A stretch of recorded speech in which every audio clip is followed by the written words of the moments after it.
Good afternoon, everyone. Good evening. Welcome to today's webinar on From Compliance to Cyber Resilience on navigating the NIS2 Directive and the Cyber Resilience Act. We're going to give another 2 minutes for others to join before we get started very soon. A few reminders in the meantime, this session is being recorded. At the end of the presentation, we'll also have time for Q&A, so please share your questions in the Q&A box at the bottom of your screen, and we'll be getting to your questions towards the end of this session.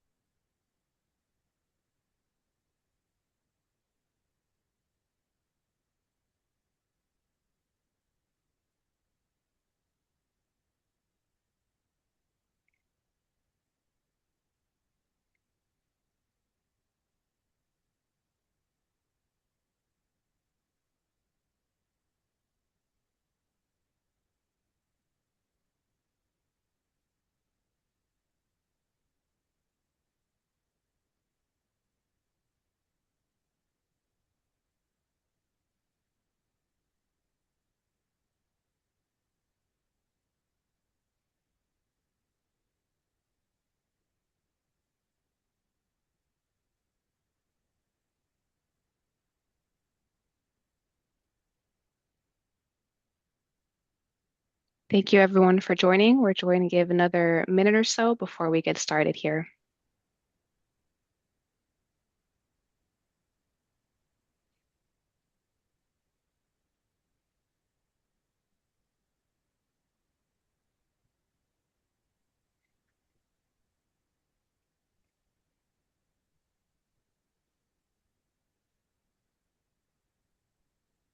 Okay, and for those of you who just joined, welcome on today's session on navigating the NIS2 Directive and the Cyber Resilience Act. A few reminders, this session is being recorded and we will also have time at the end of the session for Q&A. So please share your questions in the Q&A box at the bottom of your screen.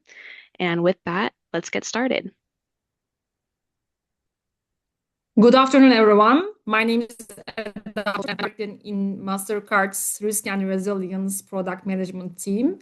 Today, I am with Alessandro Miracca from Mastercard's Advisory Client Services team, Süheyl Hamavioğlu, formerly part of the European Advisory Client Services team, now in Regional Product Management team, and Karina Dalhunova, lead analyst from Global Risk and Resilience Product team.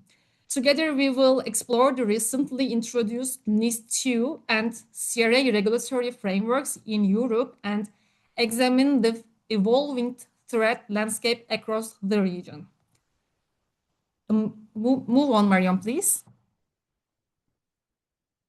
In today's webinar, we will begin by discussing the threat landscape in Europe and sharing real examples of recent cyber incidents. Following that, we will cover the NIS2 and CRA directives, explain what these regulations mean for organizations, and outline how Mastercard can support companies in meeting with NIS2 and CRA requirements. We can move on. And we will start with introduction. And next slide, please. As digitalization continues to accelerate globally, we are observing a substantial rise in the frequency and sophistication of cyber incidents. These incidents pose significant risks to organizations operating critical infrastructure and those within essential sectors, making cybersecurity resilience a top priority for businesses and regulatories alike. In the European context, the threat landscape reveals notable regional disparities. Eastern Europe emerged as the most heavily targeted region, experiencing the highest concentration of cyber attacks. This trend underscores the heightened vulnerability of certain markets and the need for robust security measures. Following Eastern Europe, as you see in the graph, Northern Europe, Western Europe, and Southern Europe also report considerable incident volumes, reflecting the pervasive nature of cyber threats across the continent. When we examine the sectors most affected by cyber incidents among Europe, the technology sector ranks highest, followed by public sector and financial sector, services sector, which also experience a significant number of cyber incidents. In terms of attack techniques used in these incidents, malware remains the most prevalent method across Europe. This is followed by ransomware, reconnaissance activities, email phishing, and denial of services attacks, all of which continue to be widely employed by threat actors. These patterns highlight the urgency for organizations to strengthen their defenses, comply with evolving regulatory frameworks, and adopt proactive strategies to mitigate risks in an increasingly interconnected digital ecosystem. Now I'm giving the scene to Karina. Karina, over to you. Thank you, Eda. So now let's look a little bit on this slide where we showcase some examples of cyber events that happen to various essential sectors across Europe. So, for example, in March 2023, Hospital Clínic de Barcelona experienced a cyber attack that forced thousands of appointments to be cancelled, hundreds of operations, and around 3,000 checkups were cancelled because staff couldn't access the medical records of patients. Another event happened on February this year to the European Central Bank's Target 2 system. This system, as you may know, is the backbone of Eurozone interbank transfers, and it suffered a 7-hour outage due to hardware failure.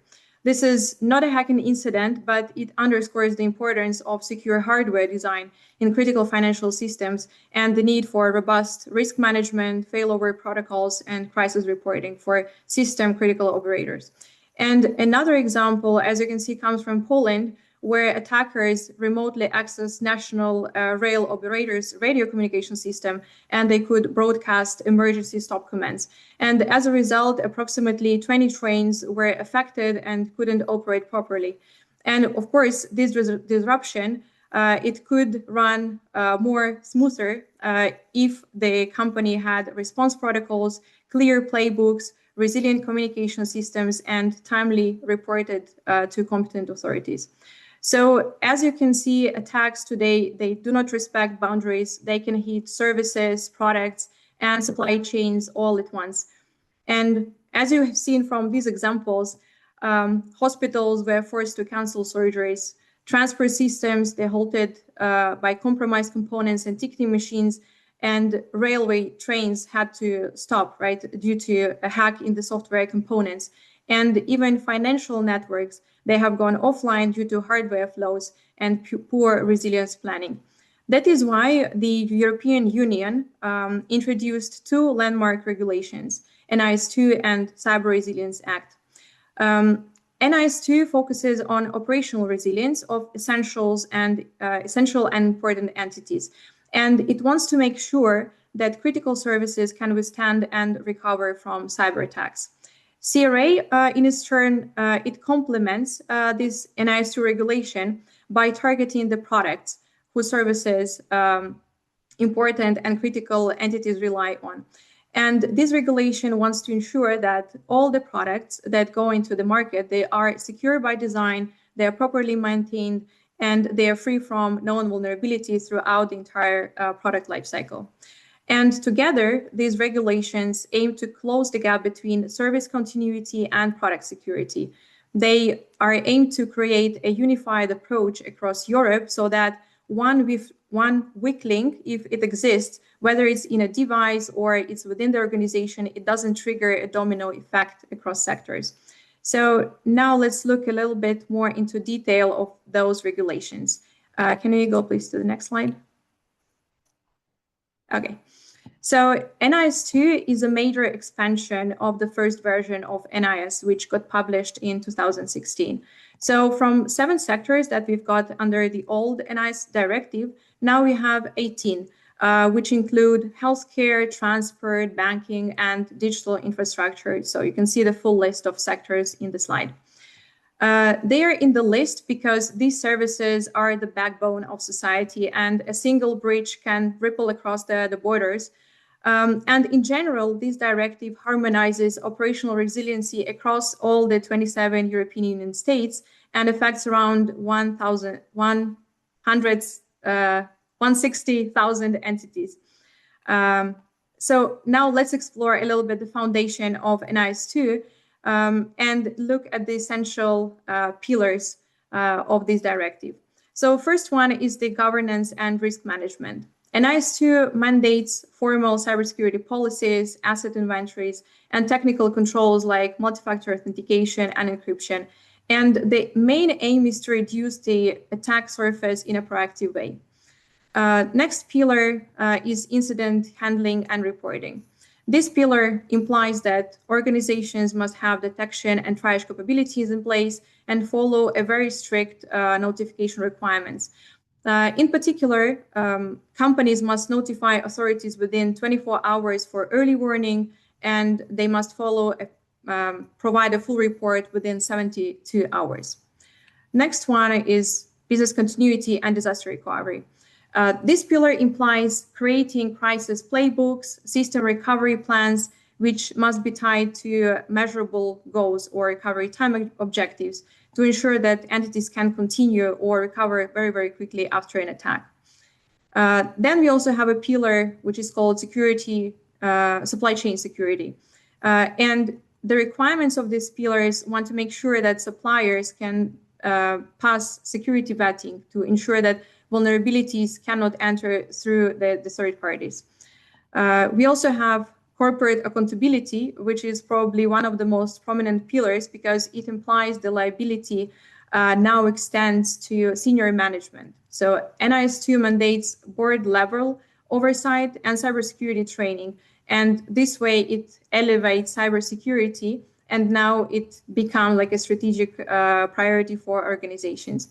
And last but not least, we have a couple more. We have login and monitoring through continuous visibility using the tools such as CM or EDR systems.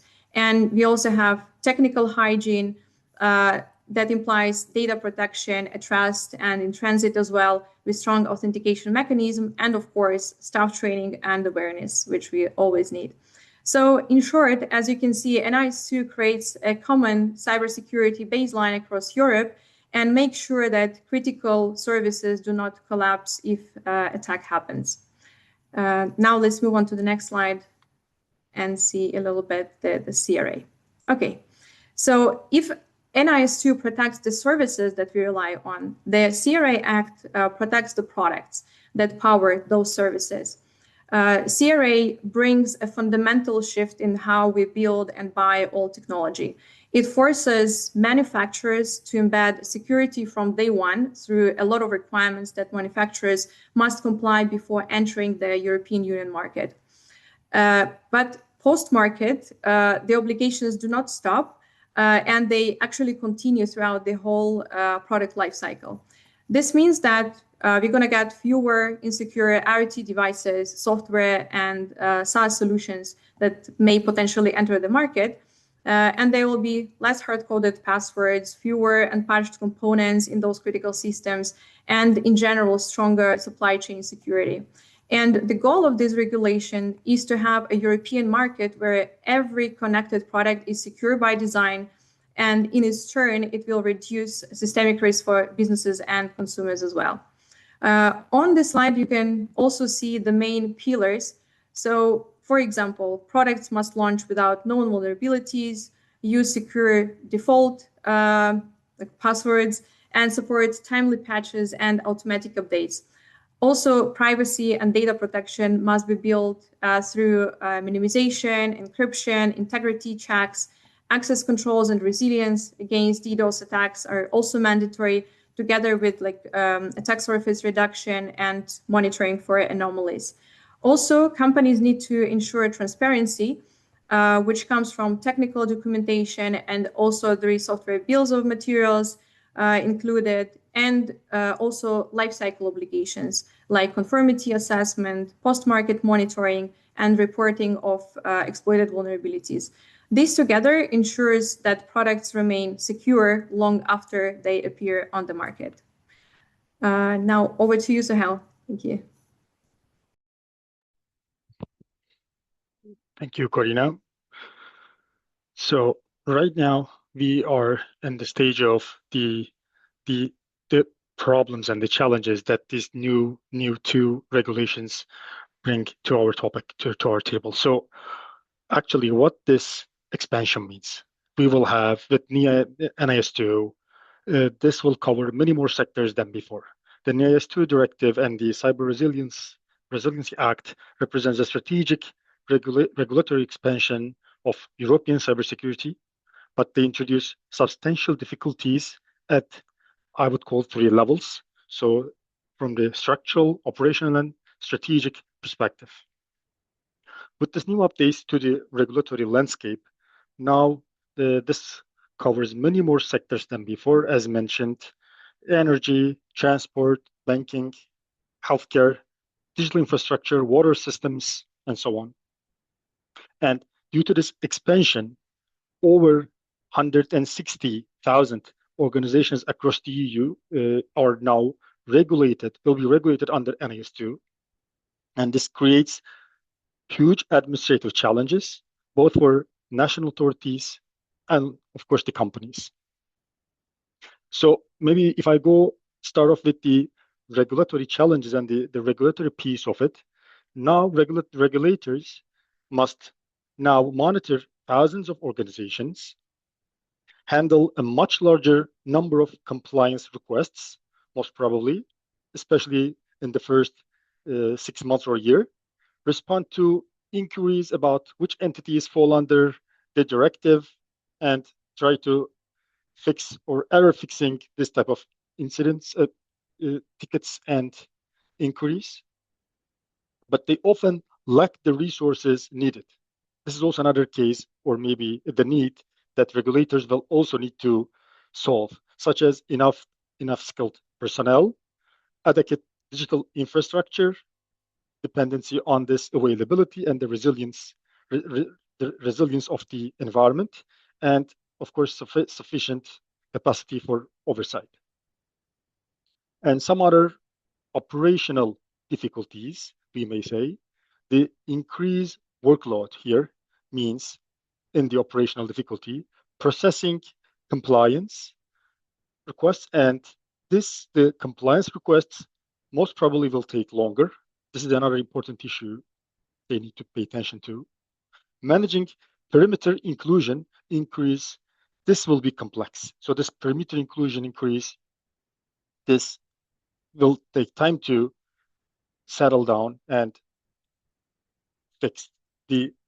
Actually, the regulators in here need better technical capabilities to oversee this environment, more agile processes, and the processes that needs to be quickly effective and give response to the tickets, to the requests, and digital platforms to handle the volume of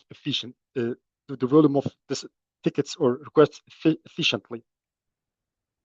So if I move on with the workforce shortage, as the name speaks for itself, Europe is facing a serious shortage of cybersecurity professionals as of now. And with these new regulations, there will be over roughly 200,000 open positions that cannot be filled. And this shortage affects both governmental institutions and private companies. Here, another point is the separation of duties, I would call, because many organizations now have new compliance requirements under regulations, NIS2, CRA, and those are not new maybe for them, but now it is required to monitor the rules. So they may not have key experts or key roles such as information security officers, InfoSec compliance officers, incident response specialists. Instead, they give these tasks as of now to maybe general IT staff, risk officers, or maybe one of the technical person who handles the system admin type of tasks and also the security related tasks, who are already overloaded with other work. And more importantly, with the new necessities, these organizations still need to detect security incidents quickly. There are some certain rules. So fix vulnerabilities, again, fast, quickly, and report incidents within from 24 hours to 72 hours as required by law. So without enough skilled people, the operational risk, again, will become very high. Another important point is the organizational needs and challenges here. So many of the smaller, medium-sized or medium-large-sized businesses will face challenges when it comes to cybersecurity after the regulations. They must have mid to low, let's say, cybersecurity maturity, because they might have spent little on the security in the past, and as of now, they might use the old systems, legacy systems, and they're not well protected, and they often do not have dedicated, again, security staff or enough resources. So here, with the new rules, NIS2 and CRA, these companies will be try to build strong cybersecurity programs, and this includes clear governance and systems for cybersecurity for sure. The risk management process needs to be complete, which falls under the NIS2 and CRA requirements. Incident response plans needs to be, again, ready due to the reporting requirements, and supply chain security measures is also another thing that's a new thing for small and medium businesses. Maybe if I quickly open this the supply chain piece of it. So NIS2 puts a strong focus on supplier security, whereas CRA also highlighting the secure by design principle in the environment. So companies must check if their suppliers follow good cybersecurity practices. And of course, this will create a big demand for security products or services as to that will enable them to assess their third parties, critical vendors. And again, CRA ensures that products with digital elements are secure by design. So if a company is an essential entity, let's say under NIS2, it will likely prefer products that meet CRA standards as well. And one important piece is the CRA has more pressure as it introduces secure by design requirements and life cycle management standards for digital products. So not only following the secure by design development requirements, but also it is important to monitor the life cycle management of the standards. So that means the patch management processes, development and release management processes, and also production, QA, and test environments. And all these processes need to be in place. So all in all, these type of an approach is not enough to meet the detailed requirements of these regulations anymore. I mean, the old type of approaches will not meet the requirements. And maybe the most important piece, both regulatory documents highlight, is the coordination. So the role of NIS2 and CRA here is NIS2 and CRA are foundational regulations that sets the baseline for security across Europe, and they provide the framework for resilience, but success depends on how well organizations and regulators implement them. So it is not only to implement the rules or create the procedures, but now it is important to be integrated with the relevant authorities, with your security solutions environment teams, your external vendors, and your stakeholders. That's why coordination matters.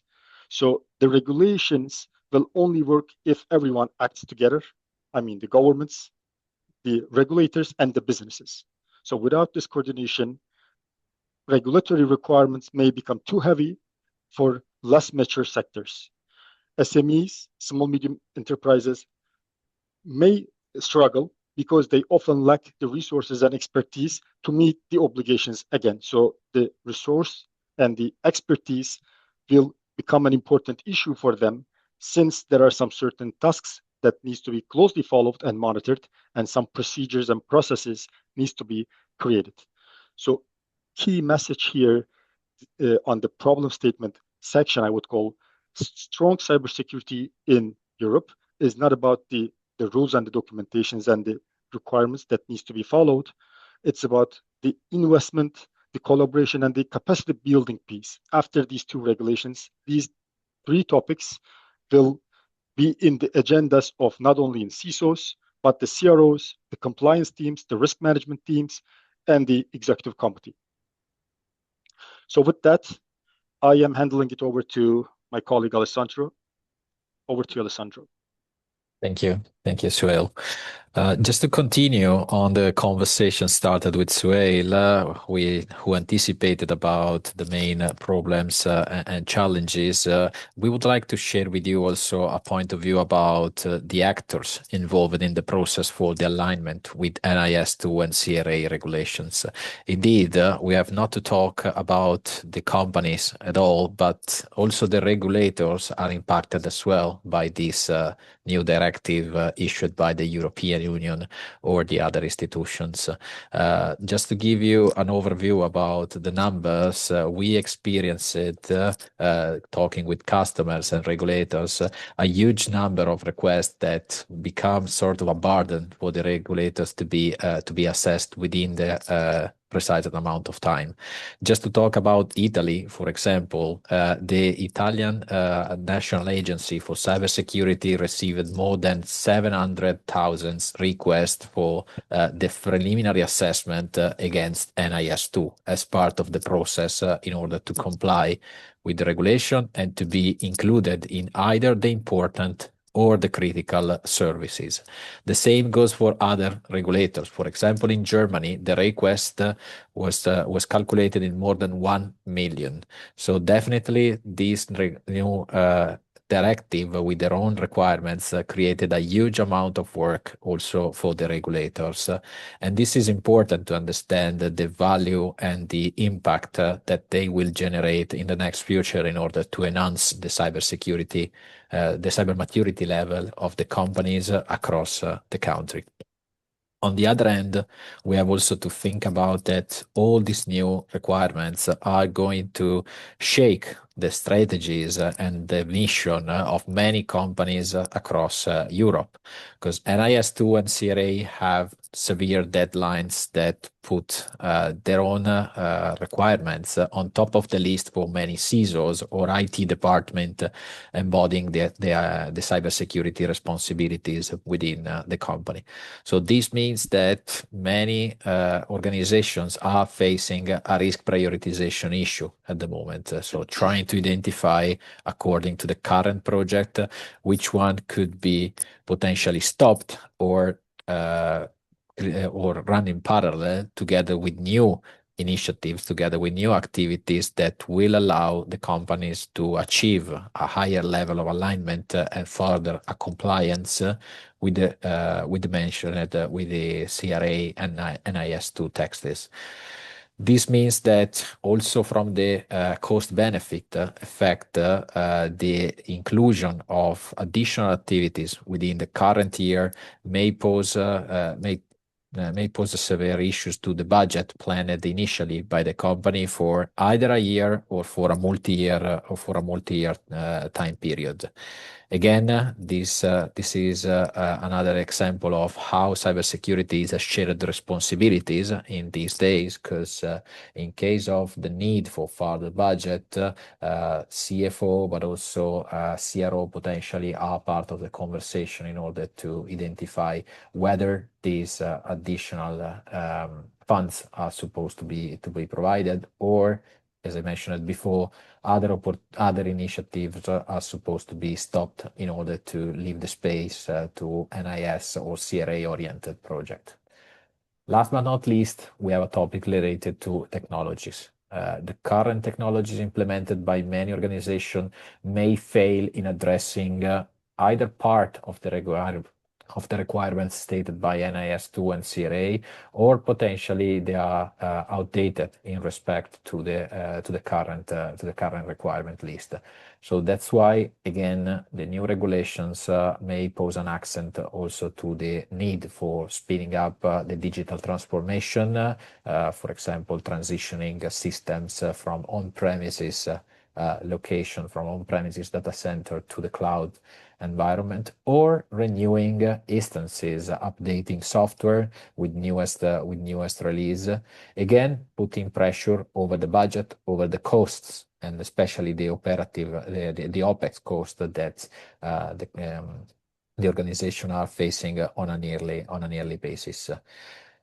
Just to summarize, so the NIS2 and CRA are definitely bringing some advantages for the companies, but on the other end, we have recommended to many of our clients, and we are continuing doing so, to wisely project for the enhancement and for the activities related to this regulation before to start new project or before to start initiatives related to them, to make sure that they can identify the best combination of value and technologies to be introduced, meaning that at the same time they can achieve the aforementioned compliance with the directives, but also a higher level of maturity. So this means basically changing the approach from reactive approach in which companies are struggling and trying to address as many requirements as possible, into a preventive mode of thinking about security. So making sure that what they achieve and what they introduce in their own organization is already prepared to face new requirements or to stay ahead with the newest regulation, with the newest threats that may arise in the next future.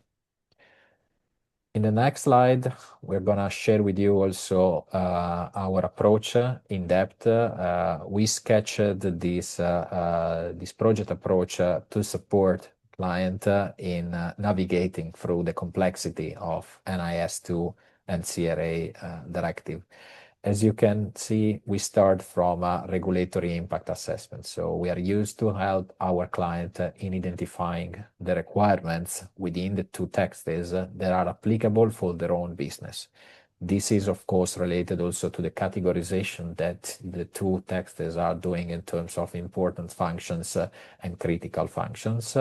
And therefore, we are going to share also to map this requirement with the current infrastructure that all the companies are managing. This means mapping requirement with the core business processes, or, for example, understanding where sensitive data or confidential information are stored within the system composing the digital infrastructure of the company itself. Leveraging on the asset inventory to gather this data, or via the use of probes or systems that, as Mastercard, we can deploy in order to support these operative tasks. And to complete the assessment, we are going to map, of course, the scope of applicability for the different requirements. As I mentioned before, combining the business processes with the requirements, and then identifying whether the company is fitting into one of these critical or important sets. We are able then to identify which are the final the requirement list to be applied, and the relative macro processes that are supposed to be amended within the company. The next step is about the risk evaluation and the gap analysis. So having clear in mind what the list of requirements is, we can further proceed with mapping, with evaluating this requirement according to the current state. So for each requirement, we are going to evaluate the maturity of the control in place to potentially address this requisite, and then identifying the gaps according to the regulations.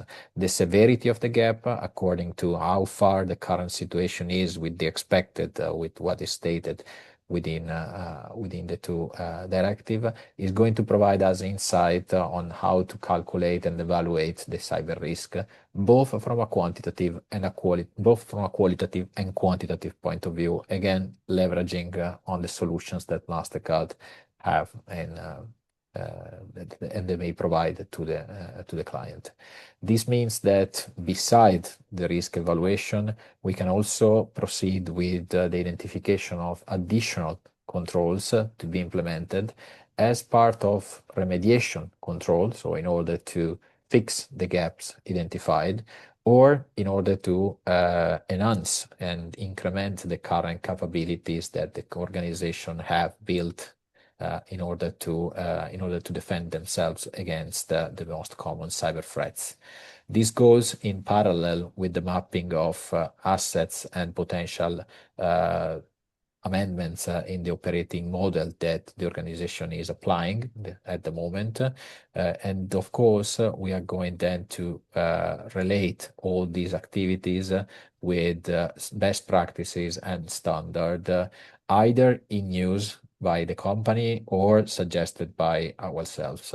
We are usually providing support in identifying security, in applying the minimum baseline for ISO 27001, CIS control, and NIS2 cybersecurity framework, NIS 853. So we're working on a ton of standard with the aim to make sure that the clients may identify the ones that mostly fit with their own needs, or the ones that are already applied within their own environment for risk assessment or for any other topic that is related to cybersecurity. Last but not least, after the risk evaluation, we will be able to prioritize the activity and then identify which one are potentially applicable in a very short amount of time. So what we can call quick wins, and the ones that are supposed to be executed with a longer extent, potentially in months or potentially also years.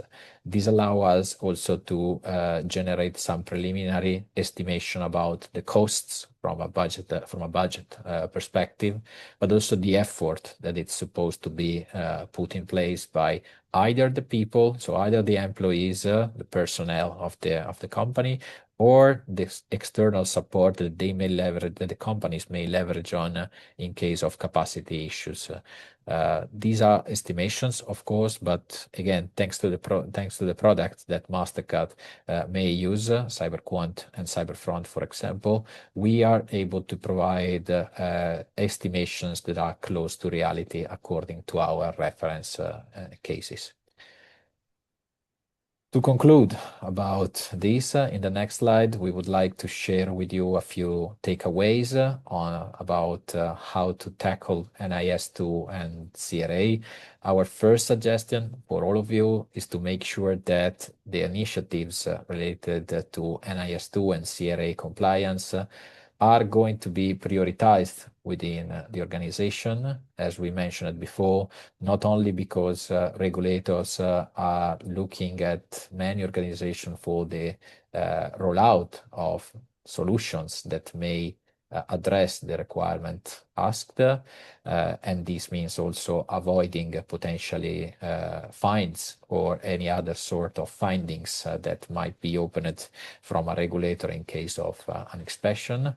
But also because we strongly believe that these two regulations are bringing a new approach to cybersecurity, which may definitely help in facing the most common threats that every day the companies are struggling with.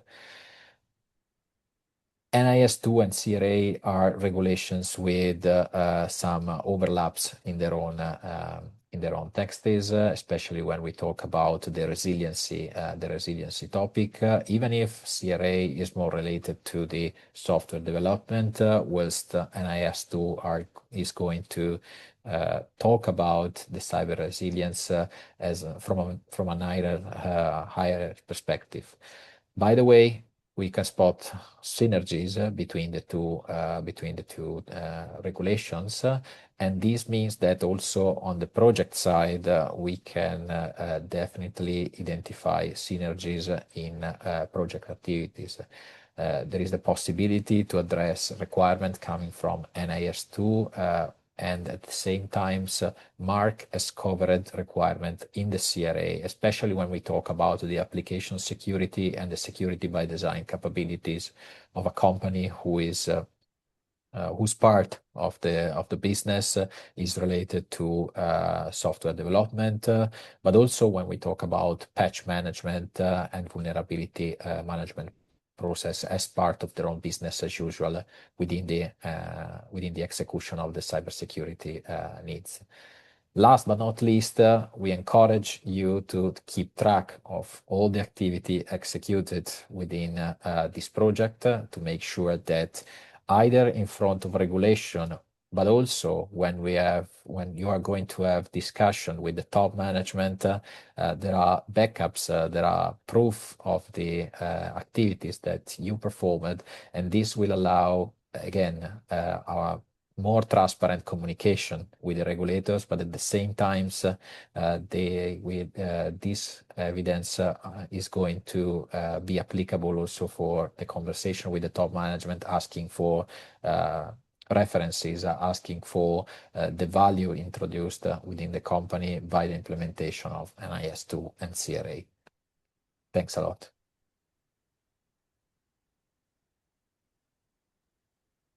Thank you, everyone. We can go with the Q&A session. So let me start asking a question.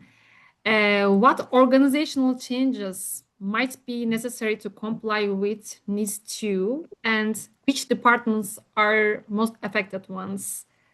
Is there anyone who wants to answer to that question? Maybe I can start, Eda, just providing my point of view. NIS2 and CRA are definitely bringing accent in several capabilities of cybersecurity. We know, for example, incident response is one of the topic, but at the same time, we talked about also cyber resilience, application security, and security by design as the main capabilities that we can touch. There is also some impacts on the identity and access management topic included in NIS2.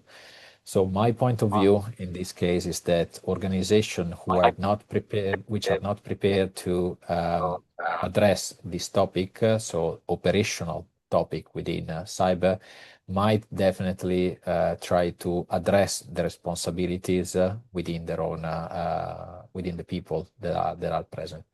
We're not encouraging organizations to change their own operating model to create further structure or to potentially review the current assignment. On the other hand, having an assessment about who is responsible, so where the main roles and responsibilities are located within the company is key in order to make sure that, again, once the project related to application security, security by design, or again, identity and access management are supposed to be triggered, every project manager, every person standing in the operations team have a clear reference point in case of escalation for issue or open points to be managed. Thank you very much. And let me ask a question again. How should executive leadership approach product security responsibilities under the CRA regulatory? What role should be the board play?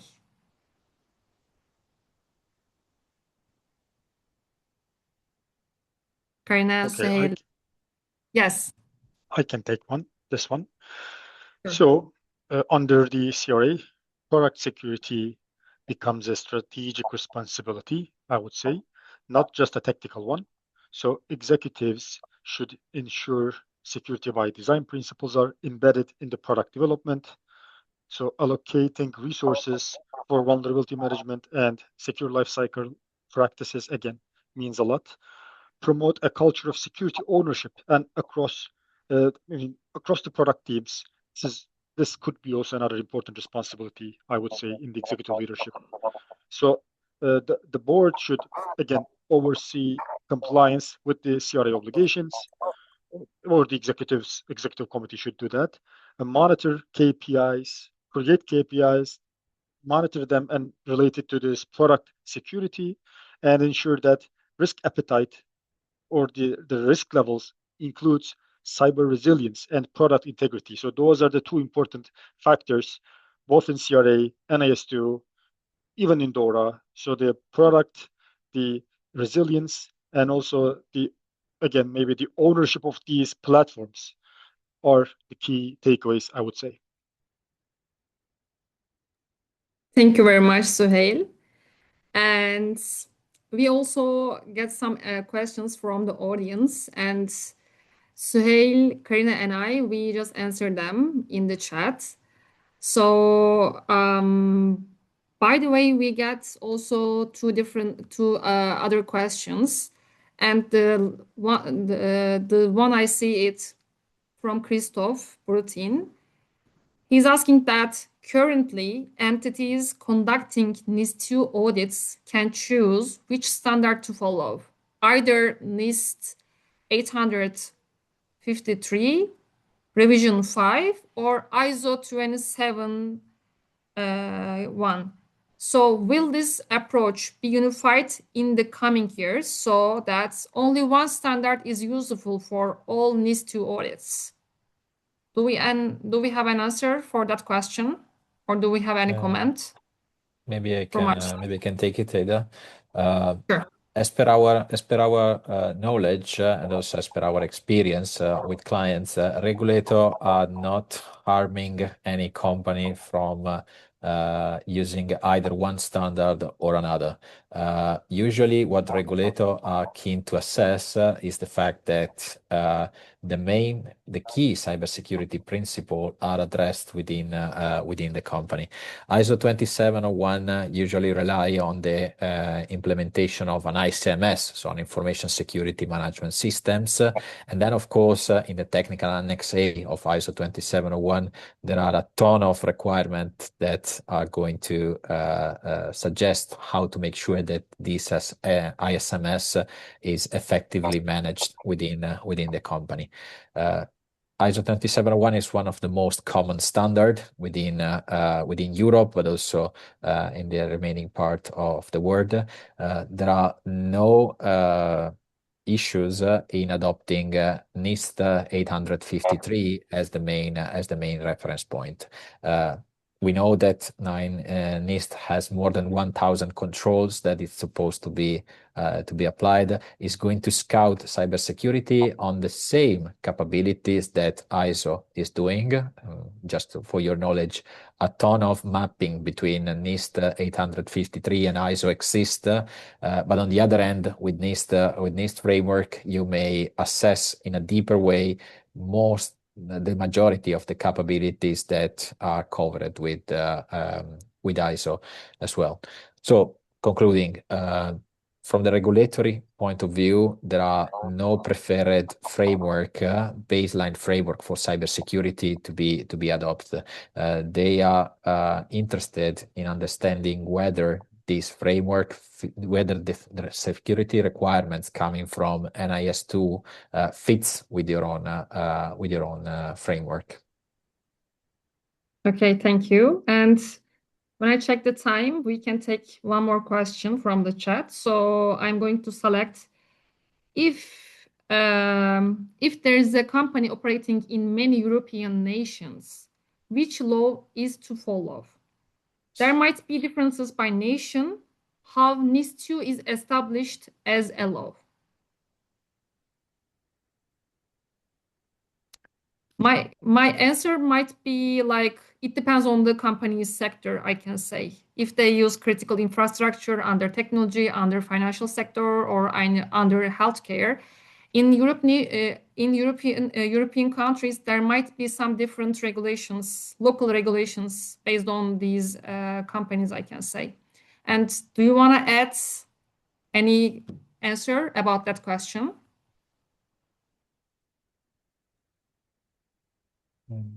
Maybe again, I can share some samples from recent project.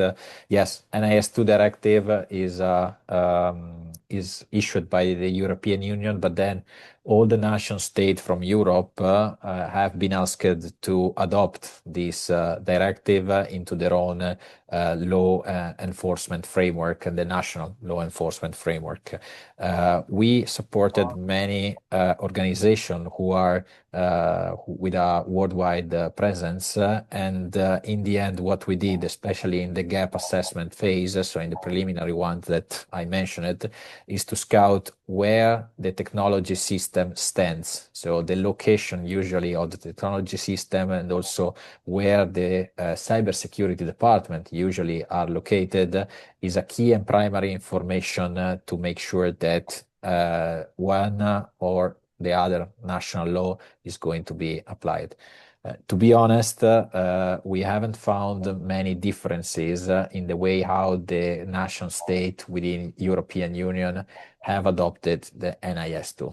The same went for another text issued by the European Union in the past. It was the TIBER regulations.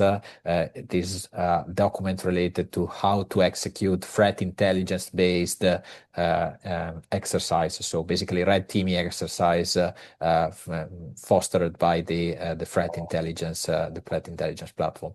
So in the end, again, the location of the systems and the cybersecurity key roles and responsibility is usually a key differentiator for adopting one national law or the other, beside the fact that there are very small differences in the local text is adopted for NIS2.